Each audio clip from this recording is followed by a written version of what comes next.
વાર આપણને ચિંતા ના હોય, પણ ગામના લોકોને બહુ પંચાત હોય.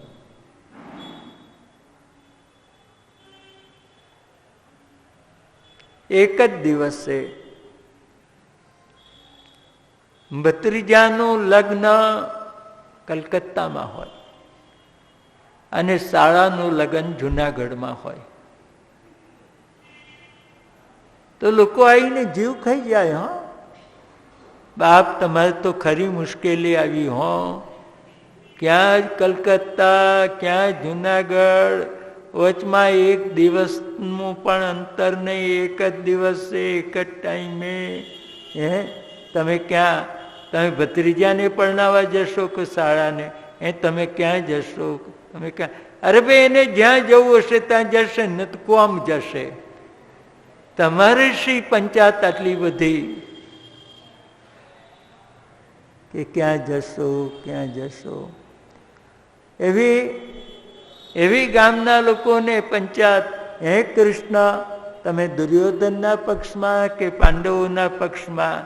કોના પક્ષમાં? આ યુદ્ધમાં ચતુર શિરોમણી કૃષ્ણ એમણે એક જ જવાબ આપ્યો, જો મને જેના તરફથી પહેલું આમંત્રણ મળશે એના પક્ષમાં હું. આ વાત દુર્યોધને જાણી. એ નક્કી કર્યું કે હું જઈને પહેલા આમંત્રણ આપી આવું, એટલે કૃષ્ણ મારા પક્ષમાં, ને કૃષ્ણ એમનું સુદર્શન લઈને આવે એટલે મારું જય જયકાર. દુર્યોધન રથ લઈને નીકળ્યો, પેલો પહોંચ્યો. ભગવાનનું બધું જ ધ્યાન હતું. રાજભોગ હારે ગયા, શૈયા મંદિરમાં આવ્યા, એક દ્વારપાળને ઊભો રાખ્યો. કોઈ પણ આવે તો એને બહાર બેસાડજો, કહેજો ભગવાન સૂઈ ગયા છે, જાગશે ત્યારે મળશે. પ્રભુ આવીને પડી ગયા. આ દુર્યોધન પહેલો આવ્યો. પેલો દ્વારપાળ કે બહાર બેસો, જાગશે ત્યારે મળશે. આ મોટો અભિમાની દુર્યોધન પેલા દ્વારપાળને બાજુ પર ખસેડ્યો, અંદર આવ્યો. અંદર આવીને જોયું તો ભગવાન નિદ્રામાં હતા.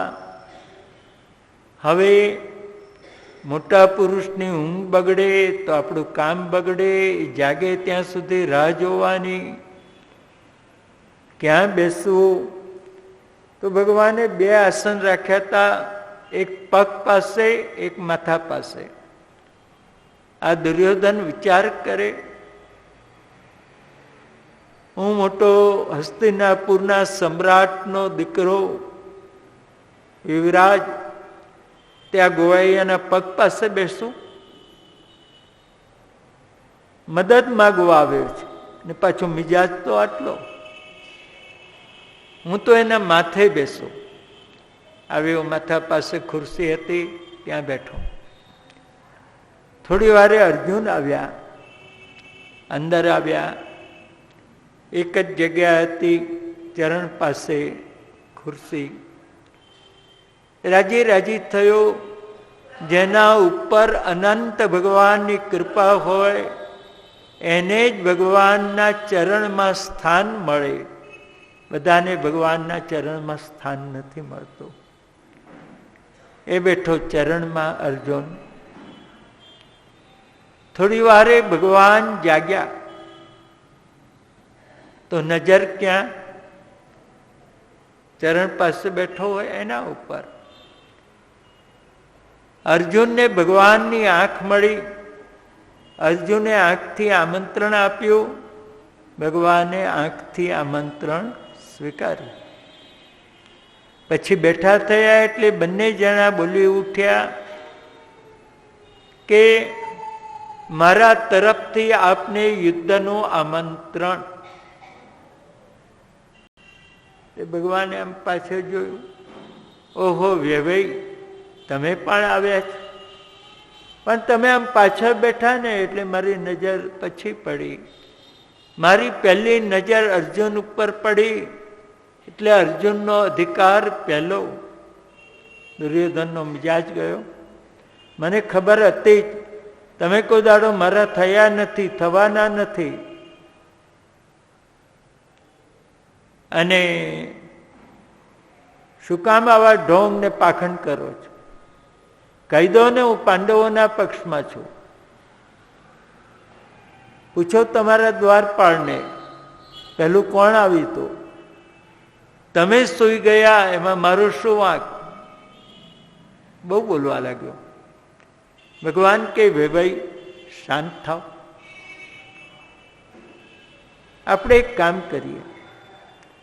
મારી પાસે બે વસ્તુ છે. એક 2 અક્ષૌણી સેના, મારી નારાયણી સેના છે, અને બીજો હું છું. પણ ભાઈ મારી તો એક પ્રતિજ્ઞા છે, આ યુદ્ધમાં હું હાથમાં હથિયાર પકડવાનો નથી, કોઈને મારવાનો નથી. આ સિવાય જે કામ કહેશો તે હું કરીશ. અને સૈન્યને તમે કહેશો તે કામ કરશે, કહેશો એની જોડે લડશે. દુર્યોધન વિચારમાં પડી ગયો. કૃષ્ણ એમનું સુદર્શન લઈને આવે ને, યુદ્ધ કરે નહીં, કોઈને મારે નહીં, તો એ કૃષ્ણને લઈ જઈને શું કરવાના? બાજેટ ઉપર બેસાડીને આરતી ઉતારવાની, જય દેવ વંદે ગોપાલમ સ્વામી ગોપાલમ. એટલે ઉસ્તાદ દુર્યોધન એ કે જુઓ કૃષ્ણ, આ તો અમારા ભાઈઓની તકરાર, એમાં આપના જેવા મહાપુરુષને ક્યાં પરિશ્રમ આપો? એક કામ કરો ને, મને સેના આપો, મને લશ્કર આપો, મારે ચાલશે. ભગવાને એને લશ્કર આપ્યું, એને વિદાય કર્યો. પછી અર્જુન સામે જોયું. બોલ અર્જુન, તારી શી ઈચ્છા? આ ખાલી હાથે હું રહ્યો. અર્જુનની જગ્યાએ બીજો કોઈ હોય ને તો ભગવાન જોડે પણ ઝઘડો કરે. તમારા ભરોસે તો આટલું મોટું યુદ્ધ લઈને બેઠા, અને તમે આમ હથિયાર છોડીને બેઠા, અને તમે અમને પૂછ્યું નહીં, તમારે અમને મરાવી નાખવા છે એમ કોને? આમ કરીને તમારે પહેલાં કહેવું તો જોઈએ ને આવું કરતા. આ બધું ઘણું ભગવાનને પણ આપણે સંભળાવી દઈએ, કારણ કે આપણી ભક્તિ સ્વાર્થ ભરેલી છે. પણ અર્જુનની તો નિસ્વાર્થ ભક્તિ. અર્જુને જવાબ આપ્યો, પ્રભુ બહુ સારું કર્યું કે આપ મારે માટે ખાલી હાથે રહ્યા. આપ એટલા માટે ખાલી હાથે રહ્યા કે ક્યાંક આપનો આ અર્જુન ગબડી પડતો હોય, નીચે પડતો હોય, તો એને પકડી લેવા આપ ખાલી હાથે રહ્યા છો. આનું નામ ભક્તિ. કે કદી ડગે નહીં, ગમે તેવું થાય તો. અર્જુન લઈ આવ્યા ભગવાનને, અને હાથમાં હથિયાર ન ઝાલવું પડે એવું કામ તો રથના સારથી બનાવ્યા. ભીષ્મે આ વાત જાણી. ભીષ્મ વિચાર કરે, આ બધું યુદ્ધ ઊભું કરનાર તો કૃષ્ણ, અને પાછો આમ એવું બતાવે કે મારે તો બે સરખા. તો ખરો ભીષ્મ ક્યારે કૃષ્ણના હાથમાં હથિયાર પકડાવ. મહાભારતના યુદ્ધમાં કૃષ્ણે 2 વાર કૃષ્ણના હાથમાં ભીષ્મે આયુધ પકડાવ્યું છે. 3જા દિવસે અને 9મા દિવસે. પહેલા 3જા દિવસની વાત કરે છે. સોનિગમમપહાય મત પ્રતિજ્ઞામૃતમધિકર્તુમ અવપ્લુતો રથસ્થ ધૃતરથ ચરણોભ્યયાચલદ્ગુર હરિરિવહંતુમ ભંગતોત્તરીય. ભીષ્મના સામે અર્જુનનો રથ આવ્યો. ભીષ્મ ત્યાં બાણ કૃષ્ણને મારે છે. કૃષ્ણનું બખ્તર તૂટી જાય છે. આંગળીમાં વાગે, ઘોડાની લગામ છૂટી જાય છે. ઘોડા ચારેય પગે છે, રથ કાબુમાં ન રહે. કૃષ્ણને ક્રોધ આવ્યો. અરે ભીષ્મ, હું તને ન મારું, તું મને માર શેનો કરે? તારે મારવું હોય તો માર અર્જુનને. એટલો ક્રોધ આવ્યો. અવાપ્લુતો રથસ્થ, રથમાંથી નીચે કૂદી પડ્યા.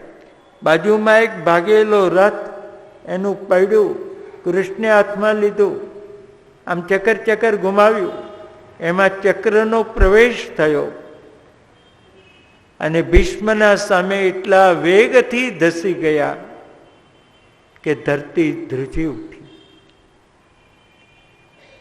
ધરતીને લાગ્યું કે મને વચન આપ્યું તું તારા ભાર ઉતારીશ, તો આજે જેમ કૃષ્ણ હું હથિયાર નહીં ઝાલું, આ બોલેલા તે ફૂંક કરે, એમ મને આપેલું વચન પણ કૃષ્ણ છોડી દેશે તો મારું શું થશે? એટલે પૃથ્વી ધ્રુજી ઉઠી. ભગવાને પોતાનો ઉપરનો હતો પૃથ્વી ઉપર ઓરાડી દીધો. પૃથ્વી તું ચિંતા ન કરતી, તારો મનોરથ તો હું પૂર્ણ કરીશ. ત્યારથી પુષ્ટિમાં એક પરંપરા આવી, કોઈ પણ વૈષ્ણવજન મનોરથ કરે અને મનોરથ પૂરો થાય એટલે એને ઉપરનો ઓઢાવવામાં આવે. સૌથી પહેલો ઉપરનો ભગવાને પૃથ્વીને ઓરાડે તો. ભીષ્મ પ્રણામ કરી રહેલા ભીષ્મને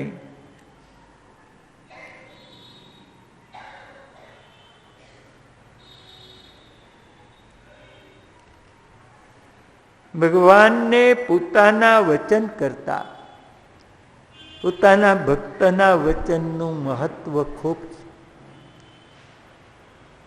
પોતાના વચનને ભગવાને જતા કર્યા, પણ ભક્ત ભીષ્મના વચન ભગવાને પૂર્ણ કર્યા.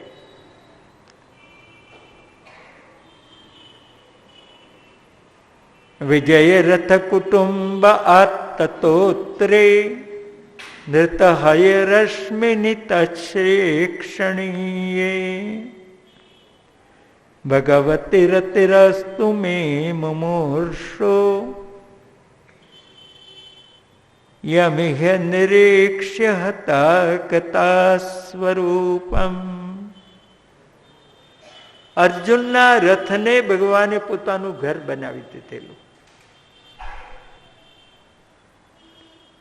અનેક વ્યક્તિ પોતાના ઘર માટે જેટલી કાળજી લે એટલી કૃષ્ણ આ રથ માટે કાળજી લેતા હતા.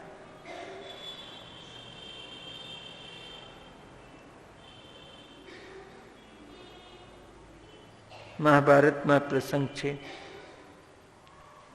અભિમન્યુ મર્યા. અર્જુને પ્રતિજ્ઞા કરી, આવતીકાલે સૂર્યાસ્ત પહેલા જયદ્રથને હું મારું નહીં. જેણે અભિમન્યુને મારવામાં બહુ મોટો હિસ્સો લીધેલો, એને મારું નહીં તો હું જીવતો અગ્નિમાં બળી મરીશ.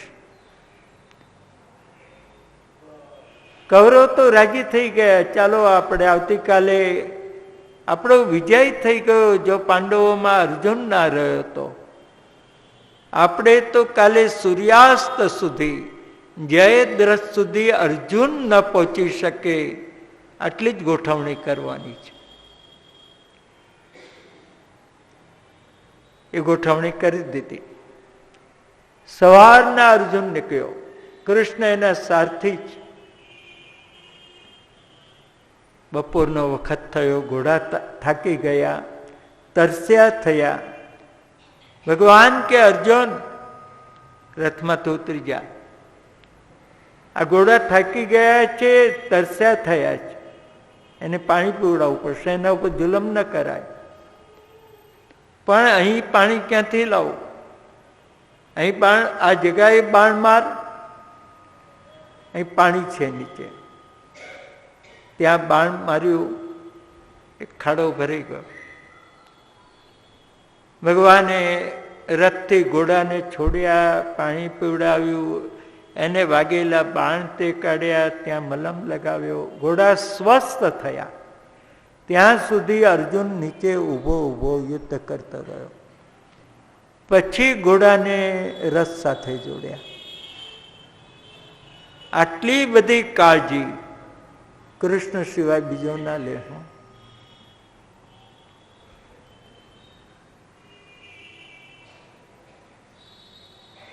આપણે તો ક્યારેક આવા સાધનો ઉપર જુલમ કરતા હોઈએ છીએ.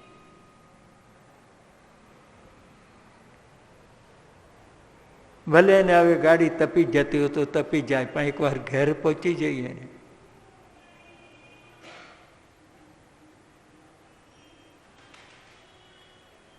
આપણને પંચ મહાભૂતની દયા જરાય નથી આપણામાં, જે કૃષ્ણમાં હતી.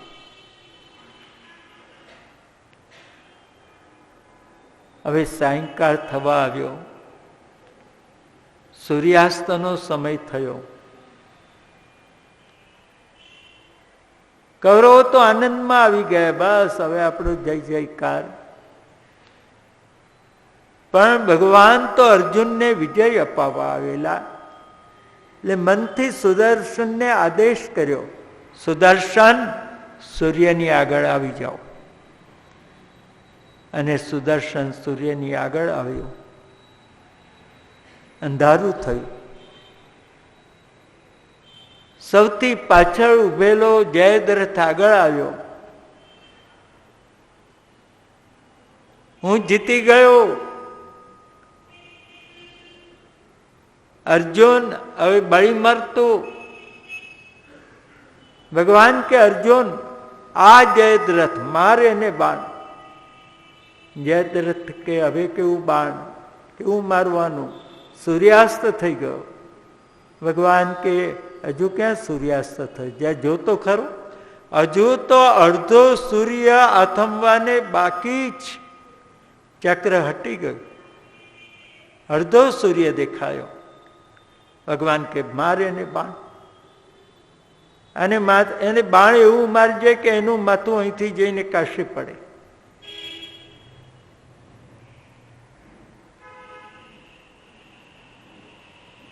જો આ કૃષ્ણ ન હોત તો પાંડવોને વિજય ના મળે.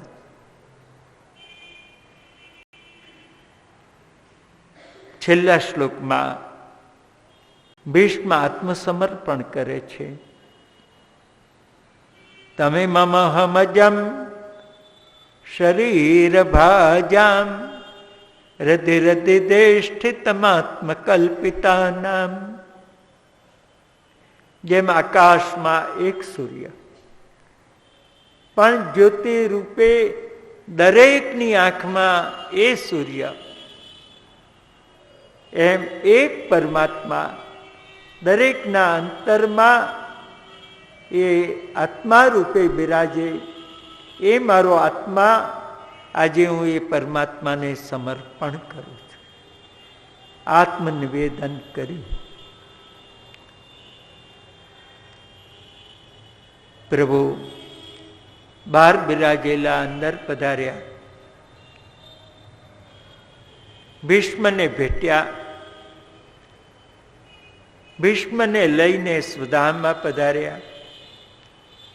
યુધિષ્ઠિરે ભીષ્મના અગ્નિ સંસ્કાર વગેરે વિધિઓ પૂર્ણ કર્યા.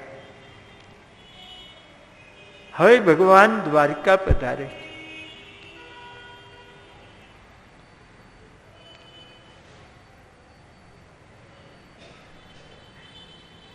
રથમાં બિરાજ્યા છે. હસ્તિનાપુરની સ્ત્રીઓ ભગવાનની સ્તુતિ કરે છે. સવૈ કિલાયમ પુરુષ પુરાતન યૈક આસીદ વિશેષ આત્મની. આ જ્ઞાન ક્યાંથી આવ્યું અમને?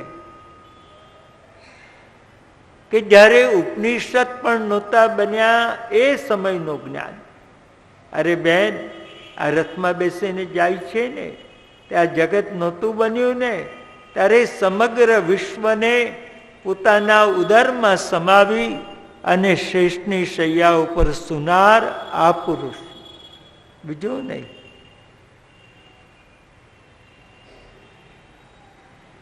એ પ્રભુના દર્શન તો ભક્તિરૂપી આંખથી અતિ સુંદર થાય છે. અહો અલમ શ્લાઘ્ય તમમ યદોકુલમ. ઓહો, યદુના કુળને ધન્ય હો કે જેના કુળમાં કૃષ્ણ જન્મ્યા. અરે પુણ્યશાળી વન તો મધુવન, કે જે મનમાં આ કૃષ્ણ ગાયો ચરાવવા ગાયોની પાછળ દોડ્યો, જે રજમાં એ આળોટ્યો, એ વ્રજરજ એ તો ધન્ય છે. અને જગતમાં ભાગ્યશાળી કોણ કે જેના લગ્ન કૃષ્ણની સાથે થયા, જેને કૃષ્ણ જેવો પતિ મળ્યો, એ તો ધન્ય થઈ ગયા.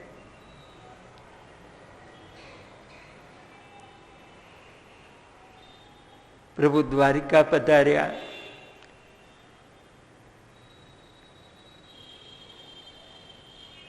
શંખનાદ કર્યો. પ્રભુ વ્રજમાં વંશીનાદ કરતા હતા અને દ્વારકા પધાર્યા પછી શંખનાદ કરતા હતા. સૌચ્ચકાશે ધવલો દરો દરો તિરક્રમસ્યાધર શોણ શોણિમા દાદ્માયમાન કરકંજ સંપુટે યથાબ્જ શંડે કલહંસ ઉસ્વનઃ. જાણે કોઈ કમળ ઉપર બેસીને રાજહંસ આમ અવાજ કરી રહ્યો હોય એવું ભગવાનના બે હાથ આમ કમળ જેવા, આંગળીઓ કમળની પાંખડીઓ જેવી ગુલાબી ગુલાબી, એમાં સફેદ શંખ એ હંસ જેવો. પણ ભાઈ હંસની ચાંચ તો લાલ હોય, શંખની ચાંચ લાલ ક્યાંથી? પણ પ્રભુ એ શંખને આમ પોતાના અધર ઉપર મૂકે તો ભગવાનના લાલ લાલ હોઠ આમ એ પેલા શંખની ચાંચ જેવા આમ લાગે. એવો શંખનાદ ભગવાને કર્યો. ઘેર રહેલા યાદવોએ શ્રવણ કર્યો. અરે કૃષ્ણ આવ્યા, ઘણે સમય આવ્યા. જે જ્યાં બેઠા હતા, જે કામ કરતા હતા, એ કામ પડતા મૂક્યા અને કૃષ્ણના સ્વાગત માટે દોડ્યા. શ્રી વસુદેવજી, ઉગ્રસેનજી, આ બધા એ વિચારે આટલે દૂરથી કૃષ્ણ આવ્યા તો કોઈ મૂકવા આવ્યું હશે.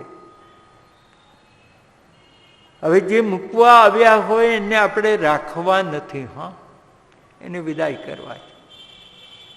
કારણ કે રહેશે ને પાછા કૃષ્ણ એની જોડે જતા રહે તો એ ભાઈ હતો.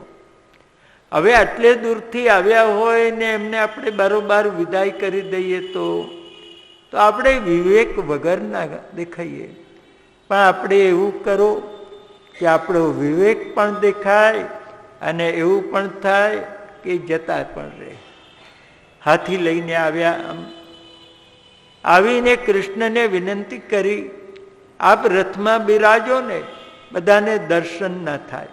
હાથી ઉપર બિરાજો તો દૂરથી બધાને દર્શન થાય. તો ભગવાનને રથમાંથી હાથી ઉપર લઈ લીધા. એટલે પહેલું કામ થયું કબજો બળવાનો. હવે આ જે મૂકવા આવેલા રથ અને સારથી ને સેના ને બધા એને હાથ જોડીને કે તમે આટલે દૂરથી આવ્યા મૂકવા માટે, અમે સમજી શકીએ છીએ તમારે પાછા જવાની ઉતાવળ હોય, પણ અમે તમારી એક પણ વાત માનવાના નથી, સાંભળવાના નથી. હા, ગમે એટલી ઉતાવળ હોય અમે તમને જવા દઈશું નહીં. જુઓ, રસોઈ તૈયાર રાખી છે અને જમ્યા વિના જાઓ તો તમને અમારા સોગંદ. આનો અર્થ શું? કે આ રસોઈ તૈયાર છે, ખાઈ ખાઈને પાછા જાઓ, અહીં રહેવાની કોઈ જરૂર નથી. પણ ઉપરથી એટલું લાગે કહો કેટલો બધો આગ્રહ ને કેટલો બધો પ્રેમ ને આવી બધી હોશિયારી માણસમાં જોવા બીજામાં ના હોય.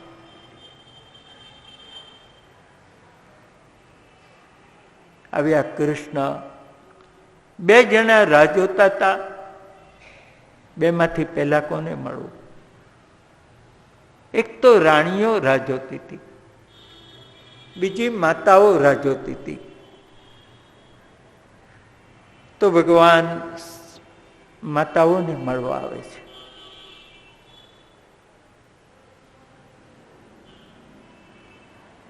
આજે લગભગ 80ની આસપાસની ઉંમર, છતાંય કૃષ્ણ અમારા પુત્ર છે. દેવકી માને તો એવો ભાવ જાગે જ, પણ બાકીના 17ને પણ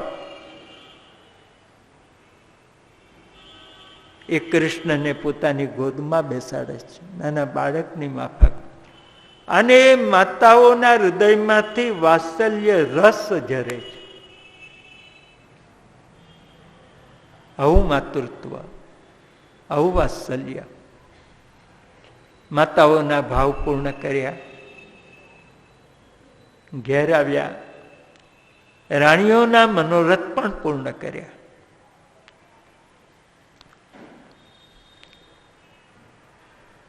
હવે રાજા પરીક્ષિતજીનો જન્મ.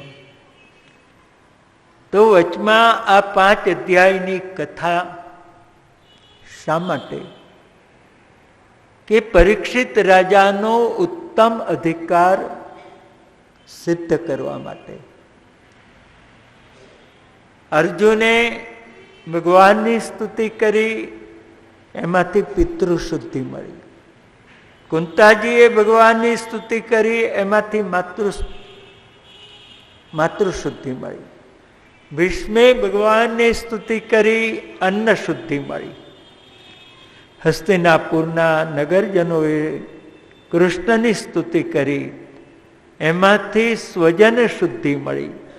અને દ્વારકાના નગરજનોએ પ્રભુની સ્તુતિ કરી, એમાંથી સંગ શુદ્ધિ મળી. આવી 5 પ્રકારની શુદ્ધિ પરીક્ષિતજીને મળી. ત્યારે પરીક્ષિતજી ભાગવતના શ્રોતા તરીકે ઉત્તમ અધિકારી સિદ્ધ થયા. એકદમ ઉત્તમ અધિકારી નથી થવાતો. આ 5 પ્રકારની શુદ્ધિ પરીક્ષિતજીને મળી છે. હવે પરીક્ષિતજીના ઉદ્ધાર પહેલા પાંડવોનો ઉદ્ધાર, અને પાંડવોના ઉદ્ધાર પહેલા ધૃતરાષ્ટ્રનો ઉદ્ધાર.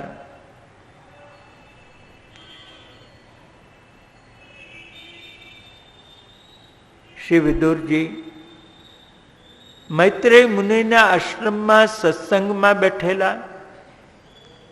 વિચાર આવ્યો કે હું તો અહીં બેઠો છું, અને જો હસ્તિનાપુરમાં કૃષ્ણના તિરોધાનના સમાચાર પહોંચી જશે તો આ પાંડવો જે જ્યાં બેઠા હશે ત્યાં દેહ છોડી દેશે, અને મારો ભાઈ ધૃતરાષ્ટ્ર આંધળો પડી રહેશે, એનું મૃત્યુ બગડશે. લાવ એનું મૃત્યુ સુધારું, એને ઘરમાંથી લઈને નીકળી જાઉં. આવ્યા વિદુરજી હસ્તિનાપુર. બધાએ સ્વાગત કર્યું. ભોજન થયા બાદ બધા ભરાઈને બેઠા. યુધિષ્ઠિરજી કે કાકા તમે ખૂબ યાદ આવો, પણ તમને શોધવા ક્યાં અમારે? તો આટલા વર્ષો ક્યાં ફર્યા, કયા તીર્થમાં ગયા, કયા સત્સંગ કર્યા, તમારી વાત કરો. અને દ્વારકાની કોઈ વાત જાણતા હો, ઘણો વખત થયો, દ્વારકાના કોઈ સમાચાર નથી, એ જાણતા હોય તો કહો. હવે દ્વારકાના સમાચારમાં તો કૃષ્ણ સધામમાં પધારી ગયા, દ્વારકા ડૂબી ગઈ, આ જ સમાચાર હતા. અને જો એ સમાચાર વિદુરજી આપે તો જે જ્યાં બેઠા છે તે ત્યાં ઢળી પડે. કૃષ્ણ ઉપર બધાને આ આસક્તિ, પણ પોતાની વાતો કરવા માંડી. વિદુરજીએ આ તીર્થમાં ગયો, આ સંત મળ્યા, ત્યાં મંદિર ને બધી. પછી બીજે દિવસે કોઈ પૂછવા ના આવ્યું. એકાંત શોધે છે. મને એકાંત મળે તો હું ધૃતરાષ્ટ્રને બે વાત કહું, એને લઈ જાઉં. આખરે મધરાતે વિદુરજી ધૃતરાષ્ટ્રના ઓરડામાં આવ્યા, એને ઢંઢોળે છે. રાજન નિર્ગમ્યતામ શીઘ્રમ પશ્યદમ વૈમાગતમ. રાજા, તને ઊંઘ કેમ આવે છે? તારો મારો આપણા સૌનો હવે સમય પૂરો થવા આવ્યો. રાજ્યપાટ ચાલ્યું ગયું, છોકરા મરી ગયા, આ શરીરમાં ઘડપણ આવી ગયું, છતાંય તને આ પારકું ઘર છોડવાનું ડાપણ નથી આવતું. તો વિચારે કે પારકું ઘર શેનું? એ તો ભાઈના છોકરા મારું કરે, એમાં કઈ સપાડું કરે છે. પણ ધૃતરાષ્ટ્ર તે ભાઈના છોકરા ઉપર કેવા જુલમ વરસાવ્યા. એમને ઝેરના લાડુ ખવડાયા, એમને લાક્ષા ભવનમાં સળગાવ્યા.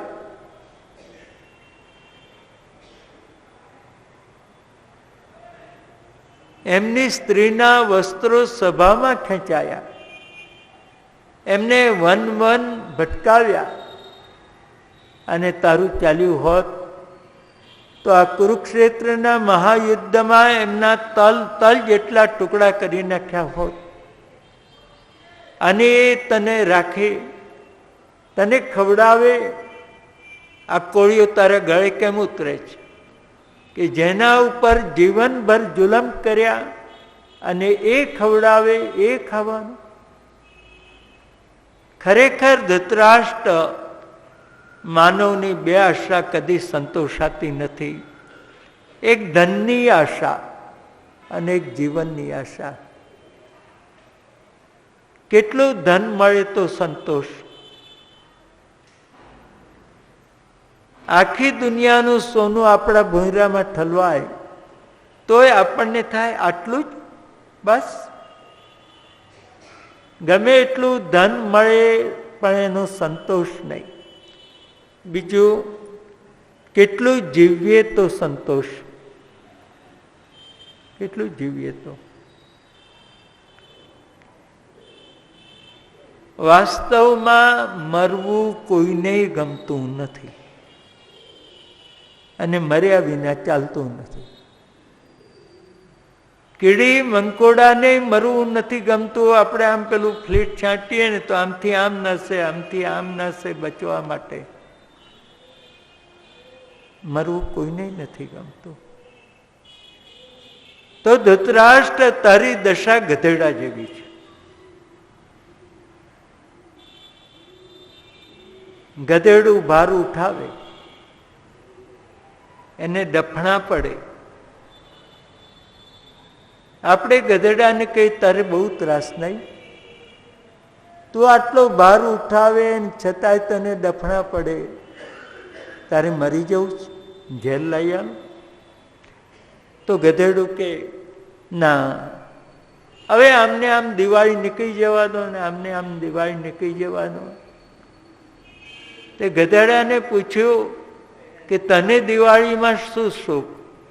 તને કોઈ મઠિયા ખવડાવવાનું છે, તને કોઈ સેવો, કોઈ પાપડી ખવડાવવાનું છે.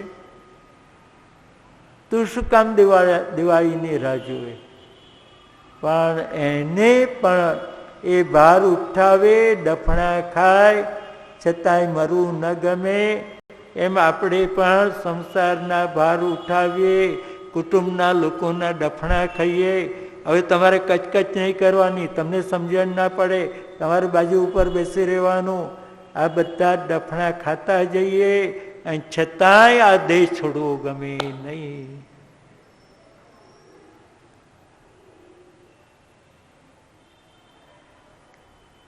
હૃદયને સ્પર્શે એવા શબ્દો જોઈએ. ધૃતરાષ્ટ્ર બેઠા થઈ ગયા. ભાઈ વિદુર, મારા મનમાં થાય છે કે હું અહીંથી ચાલ્યો જાઉં, પણ હું આંધો ક્યાં જાઉં? તું આંધો, પણ હું દેખતો છું ને. ચાલ, તને લેવા જ આવ્યો છે. પતિમ પ્રયાંતમ સુબલસ્ય પુત્રી પતિવ્રતા ચાનુ જગામ સાત્વી. ગાંધારી કે મને છોડીને જશો? મેં જીવનભર આંખે પાટો બાંધીને તમારો સાથ આપ્યો, આજે મને સાથે નહીં લઈ જાઓ? ચાલો. એને લઈને નીકળ્યા. આવ્યા હરિદ્વારની આગળ, જ્યાં સપ્તર્ષિની તપોભૂમિ, જ્યાં ગંગાના 7 પ્રવાહ, ત્યાં આવ્યા. ત્યાં મુકામ કર્યો. સવારના પોરમાં યુધિષ્ઠિરજી જાગ્યા. પોતાના નિત્ય કર્મ એ પરવાર્યા.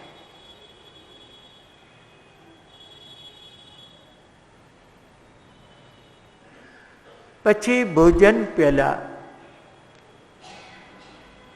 વૃદ્ધ કાકા કાકીને પ્રણામ કરવાના. તમે ભોજન કર્યું કે નહીં? ભોજન બરોબર તો હતું ને? અને ભીમસેને તમને પ્રેમથી તો ખવડાવ્યું હતું ને? આ બધું પૂછ્યા પછી ભોજન કરવાનું. ઘરમાં વૃદ્ધ અને બાળકોને પહેલા જમાડવા, પછી પોતે જમવું. આ નિયમ એમનો.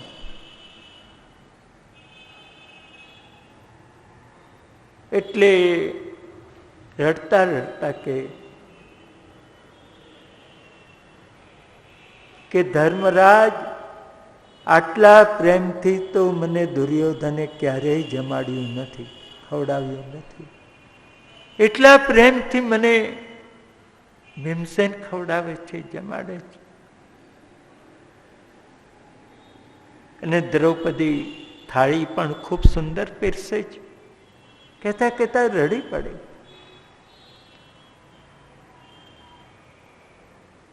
જીવનમાં એક નિયમ જોઈએ. પરિવાર સાથે ભજન અને પરિવાર સાથે ભોજન, આ નિયમ હોવો જોઈએ. આપણું ઘર એવું નહીં જોઈએ એક જણ જમીને જાય એટલે બીજો ખાવા આવે, બીજો જમીને જાય એટલે ત્રીજો ખાવા આવે. આ તે ઘર છે કે હોટલ? આ હોટલમાં એવું હોય કે ખાઈને જાય એટલે બીજો આવે, બીજો ખાઈને જાય એટલે ત્રીજો આવે. ઘરને હોટલ કદી બનાવશો નહીં. 2 ટાઈમ અનુકૂળ ન હોય માનો, પણ સાયંકાળે તો પરિવાર સાથે જ ભોજન. આ એક નિયમ તો હોવો જ જોઈએ. ઘરમાં બધાને કહી દઉં, જે કઈ ઘરમાં હોય કુટુંબમાં વહેંચીને ખાવું છે.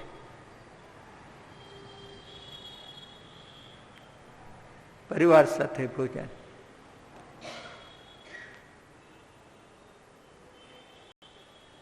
બનેલો પ્રસંગ. એક ઘરમાં છોકરાએ કહ્યું, આજે મારે મિત્રો સાથે જવાનું છે, મને આવતા રાતના મોડું થશે, પપ્પા તમે જમી લેજો. હા,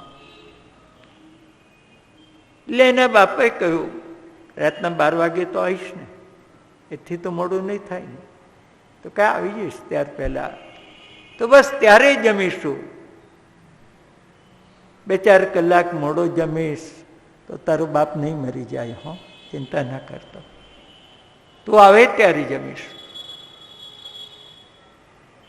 રાતના 12 વાગે છોકરો આવ્યો, બેલ દબાવ્યો, માએ બારણું ખોલ્યું. છોકરાએ પૂછ્યું, માં, પપ્પાએ ખાધું? ના બેટા, તારી રાહ જુએ છે. પણ માં, હું તો મિત્રો જોડે જમીને આવ્યો. એટલે બાપ આવ્યો અને કહે, બેટા ચિંતા નહીં, તું જમીને આવ્યો ને, સુઈ જા. એક ટાઈમ તારો બાપ નહીં જમે તો ઓછો મરી જવાનો છે, કાલે આપણે સાથે જમીશું, ચાલ સુઈ જા. ત્યાર પછી એ દીકરો ક્યારેય પણ બહાર જમીન ના આવ્યો. હું ખાઈને જઈશ ને, મારું બાપ ભૂખે સૂઈ જશે.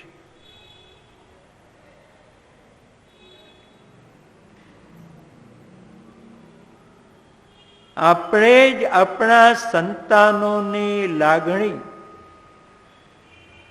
એનું અપમાન કર્યું. એનું એક પરિણામ આવ્યું કે આપણા છોકરા આપણને મૂકીને ખાતા થયા.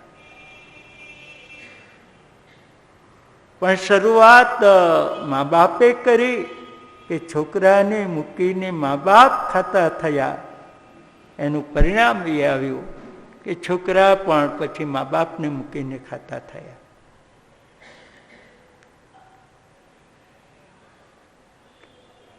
મા બાપ છોકરાને કે, બેટા આજે તો સાંજે અમારે પાર્ટીમાં જવાનું છે, હો, તે તારે માટે આ બનાવીને મૂક્યું છે, શાક ને આ ભાખરી ને આ બધું, તું ખાઈ લેજો, હો. તે આપણો દીકરો ઘેર ભાખરી ને શાક ખાય અને આપણે પાર્ટીમાં રસ, પૂરી, ઢોકળા આ બધું ખાતા આપણને ગળે જરાય અટકે નહીં.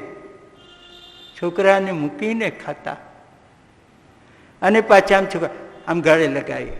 હા, આ નકરો દંભ છે, ક્યાંય લાગણી નથી. તમે 2-4 પાર્ટી છોડી ના શકો? ભાઈ અમારે એકલા આવવાનું હોય, અમે પાર્ટીમાં નથી જતા. અને છોકરો પૂછે, પપ્પા પાર્ટીમાં ના ગયા? ના બેટા, તને છોડીને મારાથી ત્યાં શ્રીખંડ ને બધું મારે ગળે કેમ ઉતરે? ચાલ આપણે રોટલો ઘેર સાથે જ ખાઈશું. પણ આપણે આપણું કર્તવ્ય ભૂલી ગયા અને આપણને આપણા સંતાન કરતા પાર્ટી વાલી લાગી. અને આપણો છોકરો ઘેર ભાખરીને શાક ખાય અને એક મા બાપ તરીકે આપણે શ્રીખંડ ને પૂરી ને પતરવેલના ભજીયા ને આ બધું જ અંદર ઉતરે અને પાછો છોકરો મળે એટલે આમ હાય હાય બેટા હાય. શું છોકરાને આ સમજ નહીં પડતી હોય? અને એનું એક પરિણામ આવ્યું કે આજે છોકરા વૃદ્ધોને મૂકીને ખાઈ લેતા થયા. છોકરાના હૃદયમાં લાગણીના અંશો ઓછા થયા. કારણ કે સૌથી પહેલા લાગણી આપણે ગુમાવી. વિચારજો, જ્યાં હું ખોટો હોઉં ત્યાં કહેજો, ભૂલ સુધારીશ. અને જો આપને એવું લાગે કે આપણાથી ભૂલ થઈ હતી તો આ ભૂલને જીવનમાં સુધારજો. ઘણીવાર ઘણું સત્ય ઘણું કડવું હોય છે.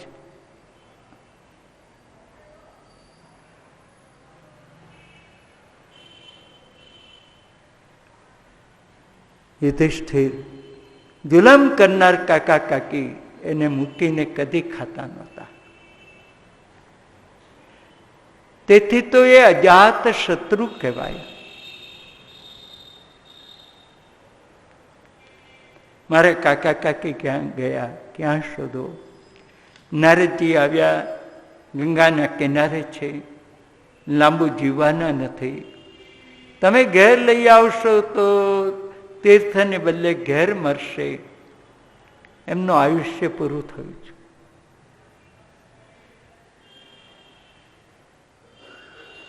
હવે ધર્મરાજ ચિંતા કરતા બેઠા છે. ભીમસેનને કને બેસાડ્યો છે. અરે ભીમસેન, ગતા સપ્તાધુના માસા ભીમસેન તવાનુજાહ. અર્જુનને દ્વારકા તપાસ કરવા મોકલ્યો. 7 માસ વીતી ગયા. અર્જુન સમાચાર લઈને નથી આવ્યો. જમાનો બદલાઈ ગયો, આખો યુગ બદલાઈ ગયો એવું લાગે છે.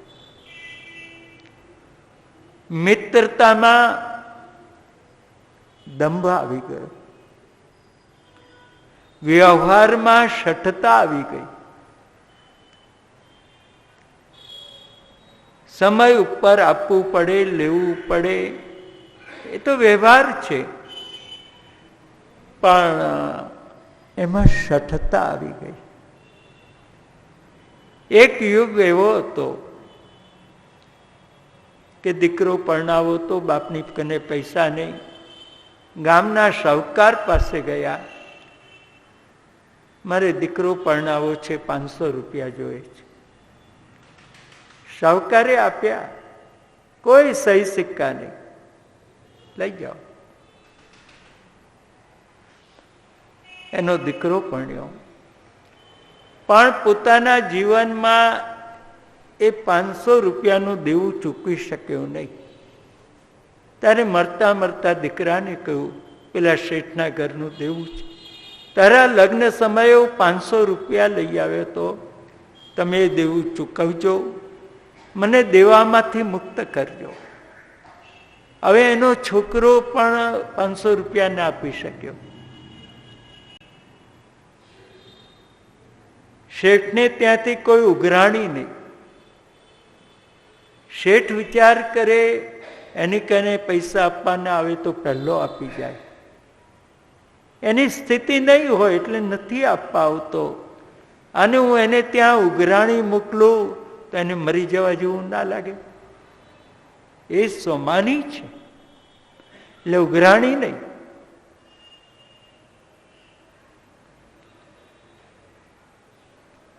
એ મર્યો ત્યારે એના છોકરાને કહ્યું, તારા દાદા આ શેઠને ત્યાંથી મારા લગ્ન વખતે લઈ આવેલા 500 અમે આપી શક્યા નથી, તારાથી અપાય તો તું આપજે. એની કને 1500 રૂપિયા ભેગા થયા. એ સૌથી પહેલો શેઠને ઘેર પહોંચ્યો. જેવી અહીં 3 પેઢી થઈ એવી શેઠને ત્યાં પણ 3 પેઢી થયેલી.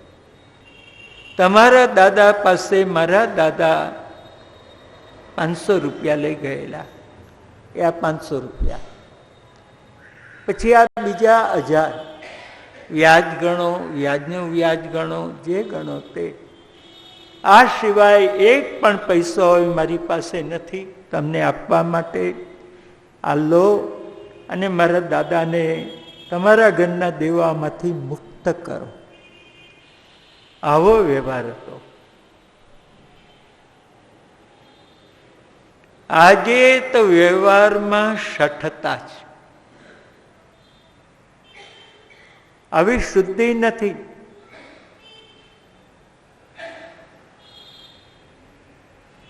એકવાર લો ને પછી આપવાનું આવશે તો જોઈ જશે.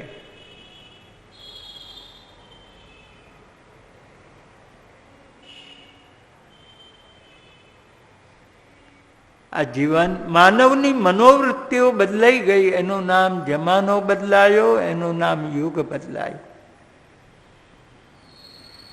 યુગ બહાર નથી, યુગ માનવના અંદર મનોવૃત્તિઓ રૂપે છે. સાત્વિક મનોવૃત્તિ એનું નામ સત્યયુગ. એની જોડે રાજસ મનોવૃત્તિ જોડાય એનું નામ ત્રેતાયુગ. રાજસ મનોવૃત્તિ સાથે તામસ મનોવૃત્તિ જોડાય એનું નામ દ્વાપર યુગ. અને કેવલ તામસ મનોવૃત્તિઓ, એનું નામ ઘોર કલયુગ. આ રીતે યુગોની વ્યવસ્થા છે આખી.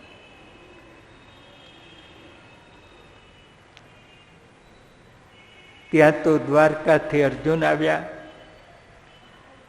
નિસ્તેજ આકૃતિ છે, ચોધાર આંસુ છે. જ્યાં પોતાના બે મોટા ભાઈ બેઠા હતા ત્યાં આવ્યા, પગમાં પડ્યા. ચોધાર આંસુ એ રડે છે. અર્જુન કહી રહ્યા છે, વંચિતો હમ મહારાજ હરિણા બંધુ રૂપિણા. મોટા ભાઈ, મારા કૃષ્ણ, મારા મિત્ર, મારા સખા, મારા કૃષ્ણે મને છેતર્યો. હું છેતરાઈ ગયો. મને કે અર્જુન, આ સ્ત્રીઓ, બાળકો, વૃદ્ધોને લઈને તું શંખોદ્ધાર જા, હું આ યુવાનોને લઈને પ્રભાસ જઉં, બધા દાન પુણ્ય કરે, શાપના ભાર ઓછા થાય. મને ક્યાં ખબર હતી ક્યાં મારો કૃષ્ણ મને છોડીને જઈ રહ્યો છે. હવે મને પાછો નથી મળવાનો. હું છેતરી ગયો. મોટા ભાઈ, આત્મા ચાલ્યો જાય ને શબ રે, એમ અર્જુનનું આ શબ છે. મારો આત્મા તો કૃષ્ણ હતો. કર્યા ત્યારે મોટા મોટા પરાક્રમ, આજે ગાંડીવ ઉઠાવવાની તાકાત નથી. દ્રૌપદી જેવા રાણી મળ્યા એ કૃષ્ણની કૃપા.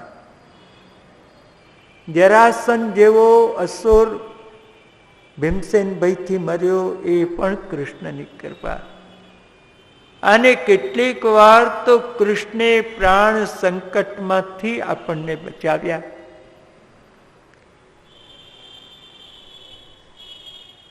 મોટા ભાઈ, જ્યારે વિજયનો અવસર હોય ત્યારે કૃષ્ણ મને કે બાણ માર, તારો વિજય છે. હે પાર્થ, હે અર્જુન, હે સખા, અહીં બાણ માર, તારો વિજય છે. અને ખરેખર હું બાણ મારું, મને વિજય મળે.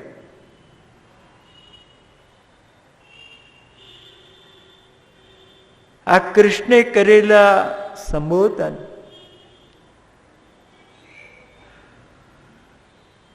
આજે મને એટલા બધા યાદ આવે છે, મારું હૃદય તૂટી જાય છે. અને મોટા ભાઈ, યાદ આવે છે જેણે આપણને ગીતા સંભળાવી, જેણે યુદ્ધમાં વિજય અપાવ્યો, એ કૃષ્ણની મજાક, એ કૃષ્ણની મશ્કરી, એ કૃષ્ણનો પરિહાસ આપણે કેવો કરતા હતા.